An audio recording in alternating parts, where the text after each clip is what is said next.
Oi pessoal, tudo bem? Aqui é o Christian e pensando no tema ser diferente, eu acho apropriado a gente falar sobre o princípio da diferença cristã. Onde é que começa esse ser diferente que a gente vem falando tanto? Segundo a palavra, começa no novo nascimento. O novo nascimento é uma condição universal, uma necessidade absoluta para qualquer pessoa entrar e ver o reino de Deus.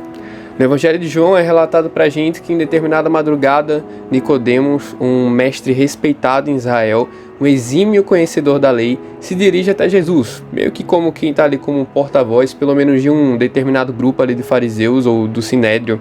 Ele começa reconhecendo que Jesus ensinava como um mestre vindo da parte de Deus, dotado do poder do Senhor. Mas ele está ali dialogando com Jesus meio que na intenção de, tá, tudo bem, eu reconheço que seu ensino vem da parte do Senhor, mas quem é você? Você é aquele Cristo que a gente esperou e esperamos durante tantos anos? Quem é você? O que vai ser? Ao que Jesus responde, e esse é o texto da nossa reflexão lá em João 3, versículo 3 a 5. Jesus respondeu e disse-lhe: na verdade te digo que aquele que não nascer de novo não pode ver o reino de Deus. Disse-lhe Nicodemos: como pode um homem nascer sendo velho? Pode porventura tornar a entrar no ventre de sua mãe e nascer? Jesus respondeu: na verdade te digo que aquele que não nascer da água e do Espírito não pode entrar no reino de Deus. Jesus, o próprio Deus, foi o primeiro a declarar para a gente que o renascimento espiritual é uma necessidade para entrar no reino de Deus. O novo nascimento ele é uma parte essencial do cristianismo. Na teologia, por exemplo, nós temos o termo regeneração, que é utilizado para descrever esse renascimento, e ele significa muito mais do que um virar a folha, virar a página, do que, como o pessoal gosta de falar, uma mudança de mentalidade. Não é algo tão raso a esse nível. O novo nascimento, na verdade, fala de uma nova geração, de uma nova gênese, entendeu? De uma nova criação.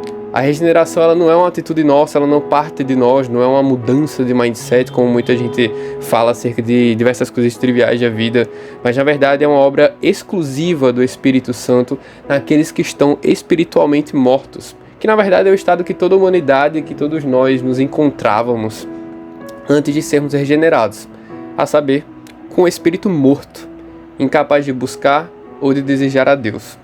O Espírito Santo, portanto, recria o coração humano, vivificando da morte espiritual para a vida espiritual. Onde anteriormente, portanto, não havia disposição, inclinação ou desejo pelas coisas de Deus, por meio dessa obra miraculosa do Espírito Santo, agora há. Sem essa regeneração, por exemplo, reflita, jamais poderíamos crer no Evangelho. Ela, na verdade, precede a nossa fé e a nossa obediência resultante da salvação por meio de Jesus Cristo. Em Romanos 3, a palavra vai nos ensinar que entre todos os homens de todas as eras da humanidade, de todas as etnias, raças, idade, tudo, assim, à exceção de Jesus, não houve, nem há quem nascido de carne busque a Deus. Não há um ser humano que tenha passado na terra, à exceção de Jesus Cristo, porque ele era Deus, que nasceu da barriga de sua mãe e consegue naturalmente desejar ao Senhor e seus caminhos. Nosso nascimento natural carrega consigo um espírito morto, incapaz de crer, como é dito lá em Efésios capítulo 2. O próprio Deus declara isso pra gente lá em Gênesis 8, versículo 21, ao dizer que o desejo do coração do homem é continuamente mau desde a sua infância. A imaginação, o desejo, as vontades que fluem do nosso coração são incapazes de desejar e de fluir para Deus e seus caminhos. Então pense comigo.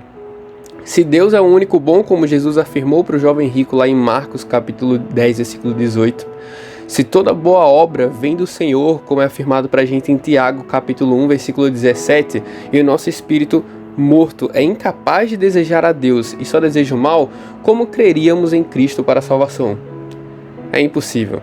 Como poderíamos crer que somente por meio de Jesus, que foi punido pelo Pai com a ira que receberíamos no inferno, somos livrados da culpa e da punição vindoura pelos nossos pecados?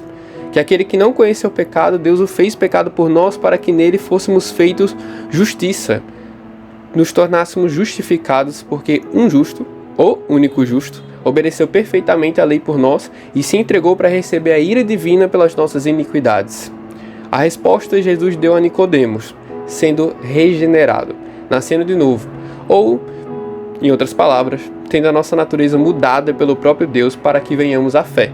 Ou também como Jesus explicou citando as palavras do próprio Antigo Testamento para um mestre do Antigo Testamento, Nicodemos, nascendo da água e do Espírito.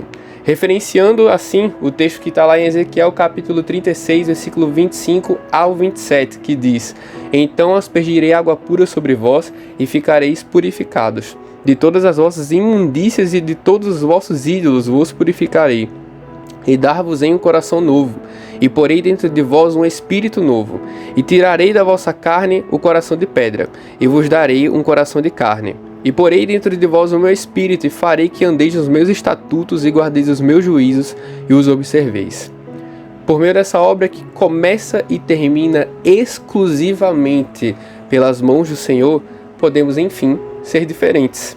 A reflexão que eu deixo aqui, portanto, para a gente concluir é: você nasceu de novo? Em qual momento você percebeu que Deus tirou o véu do seu coração para que você finalmente o desejasse? Em qual momento Deus tirou o véu do seu coração e lhe fez compreender que Jesus Cristo, o próprio Deus, foi esmagado pela ira do Pai na cruz pelos pecados do seu povo para que nós não fôssemos punidos com a justiça de Deus, que está certo em punir os pecadores? E para aqueles que têm plena convicção que nasceram de novo, que foram regenerados, irmãos, nós somos diferentes, pertencemos a um reino diferente e nós temos um espírito diferente, um coração diferente. Agarremos na obra que o Senhor realizou em nós, portanto. Com perseverança vamos agir diferente, vamos agir e andar pelo mesmo Espírito que nos concedeu vida. É isso. Que Deus os abençoe e grande abraço.